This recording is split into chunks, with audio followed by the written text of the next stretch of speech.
En Guinée, des militants de l'opposition ont été blessés par balles lors de heurts qui ont éclaté ce lundi à Conakry. La police a ouvert le feu alors qu'ils ont voulu manifester contre le pouvoir en place.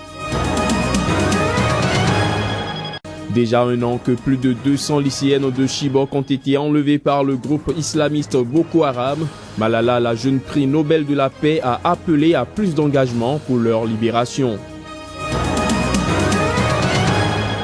Les Soudanais ont voté ce lundi pour élire leur président, leurs parlementaires et leurs représentants régionaux. Des élections sans enjeu que le président Omar el-Béchir est assuré de remporter. Bonsoir à tous et merci de prendre ce rendez-vous de l'information sur Sika. En Guinée, des militants de l'opposition ont été blessés par balles lors de heurts qui ont éclaté ce lundi à Conakry. En effet, la police a ouvert le feu alors qu'ils avaient voulu manifester dans la capitale contre le pouvoir en place. Bilan, une dizaine de personnes ont été touchées. Les détails. De violents affrontements ont opposé des partisans de l'opposition aux forces de l'ordre en Guinée ce lundi. Les heurts ont éclaté après que la police a ouvert le feu sur la foule qui voulait manifester contre le pouvoir en place. Au total, une dizaine de personnes ont été blessées et conduites à l'hôpital. La manifestation en question fait suite à l'appel de l'opposition à manifester contre l'insécurité dont elle impute la responsabilité au président Alpha Condé après l'agression de son porte-parole le 4 avril dernier à Conakry. Une attitude dénoncée par le président du groupe parlementaire de la majorité qui accuse l'opposition de vouloir instaurer un climat d'instabilité dans le pays par des manifestations non autorisées. L'opposition guinéenne dénonce également l'inversion du calendrier électoral après que la Commission électorale nationale indépendante ait fixé la présidentielle à octobre 2015, repoussant une nouvelle fois à mars 2016 les élections locales qui ne sont plus tenues depuis 2005. Déjà un an que plus de 200 lycéennes de Chibok ont été enlevées par le groupe islamiste Boko Haram. Malala Yousafzai, la jeune prix Nobel de la paix pakistanaise, a appelé ce lundi les dirigeants nigérians et la communauté internationale à faire plus d'efforts pour leur libération. Cet appel intervient après la victoire du général Muhammadu Buhari, le nouveau président qui a promis lors de sa campagne électorale de lutter contre Boko Haram. Presque un an, jour pour jour, après le kidnapping massif des jeunes filles dans un lycée du nord-est du Nigeria, on est toujours sans nouvelles des 219 d'entre elles. Ce rap, puis les propos choquants tenus par le chef de Boko Haram, Aboubakar Shekau, promettant dans une vidéo de les vendre comme esclaves ou de les marier de force, avait suscité une vague d'indignation internationale. À la veille de cet anniversaire, la pakistanaise, prix Nobel de la paix, Malala, a adressé une invite aux autorités nigérianes. Des voix s'élèvent aussi pour dénoncer la lenteur et la passivité avec laquelle l'armée locale agit dans ce dossier. Ce n'est pas que l'armée n'est pas en train de faire quelque chose. Oui, ils sont en train de libérer les villes et ils supplantent les combattants de Boko Haram. Mais où vont ces combattants de Boko Haram? Et ils constituent toujours un danger pour les communautés. C'est ce que nous disent les gens. La lettre de Malala, qu'elle présente comme un message de solidarité et d'espoir, est publiée alors qu'une série d'initiatives est prévue dans le monde pour marquer les 12 mois de captivité des lycéennes, telles que des marches, prières et veillées. L'ensemble de la famille de Bring Back Our Girl, les familles des filles de Chibok, tous les sympathisants dès le premier jour, nous avons juste décidé de garder cet espoir, la foi et croire que nos filles sont vivantes et qu'elles vont revenir à la maison en toute sécurité. Le 14 avril 2014, des combattants de Boko Haram avaient pénétré dans un dortoir du lycée de Chibok, une ville de l'état de Borno dans le nord-est du Nigeria, où l'insurrection islamiste faisait rage depuis des années. Ils avaient emmené 276 adolescentes. 57 jeunes filles étaient parvenues à échapper à leurs ravisseurs par la suite. Restons au Nigeria où le parti du président élu Muhammadu Buhari a remporté la majorité des États aux élections locales de samedi dernier. Néanmoins, le parti du président sortant Goodluck Jonathan a repris le contrôle de l'État pétrolifère de Rivers dans le sud du Nigeria selon les résultats officiels publiés ce lundi par la commission électorale. Notons que l'État de Rivers était un enjeu stratégique aux élections des gouverneurs de samedi. L'essentiel de l'industrie pétrolière et gazière du Nigeria, premier producteur de brut en Afrique, étant concentré dans la région du delta du Niger, dans le sud, où se situe Rivers. Cela fait déjà 4 ans que Laurent Gbagbo a été évincé du pouvoir suite à la crise née des élections présidentielles de 2010 en Côte d'Ivoire. Ces militants en exil au Bénin se souviennent de cette date du 11 avril et espèrent toujours sa libération. Reportage. La crise post-électorale de 2010 en Côte d'Ivoire a laissé derrière elle 3000 morts selon l'ONU et des milliers de réfugiés. En exil au Bénin, les militants du Front populaire ivoirien de Laurent Gbagbo, réunis à travers la coalition des patriotes ivoiriens en exil, ont commémoré les 4 ans de l'arrestation de leur leader charismatique. Pour eux, le seul dirigeant légal de la Côte d'Ivoire reste Laurent Gbagbo. Les gens savaient, avant les élections, que Laurent Gbagbo allait gagner. Le jour des élections, le premier tour, il a gagné largement. Au deuxième tour, devant leurs difficultés, ils ont mis la pagaille. Que nous avons documenté, que nous avons utilisé comme la loi le permet, pour invalider les élections dans les zones où elles n'étaient pas crédibles. Ça peut faire mal, mais la Côte d'Ivoire est vassalisée. La Côte d'Ivoire est passée de l'état de droit à l'état de nature. La Côte d'Ivoire est sous domination.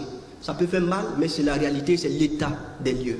La seule condition pour arriver à la réconciliation reste pour eux la libération de Laurent Gbagbo afin de garantir la paix, gage de stabilité et de développement. La Côte d'Ivoire doit se réconcilier avec elle-même.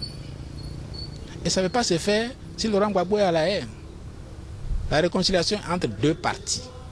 Les deux parties doivent être face à face, mettre sur la table chacun les griefs qu'ils ont les uns contre les autres, et puis on arrive à un compromis. Pour que le tissu social qui est si délabré actuellement se reconstitue, pour que la Côte d'Ivoire redevienne la terre d'hospitalité qu'elle n'aurait jamais dû cesser d'être, que Laurent Gbagbo soit remis dans la société ivoirienne où il a sa place. Nous souhaitons que Laurent Gbagbo soit libéré, pour que Laurent Gbagbo s'adresse à ses militants, toujours dans le sens de la réconciliation. La Côte d'Ivoire appartient à tous les Ivoiriens.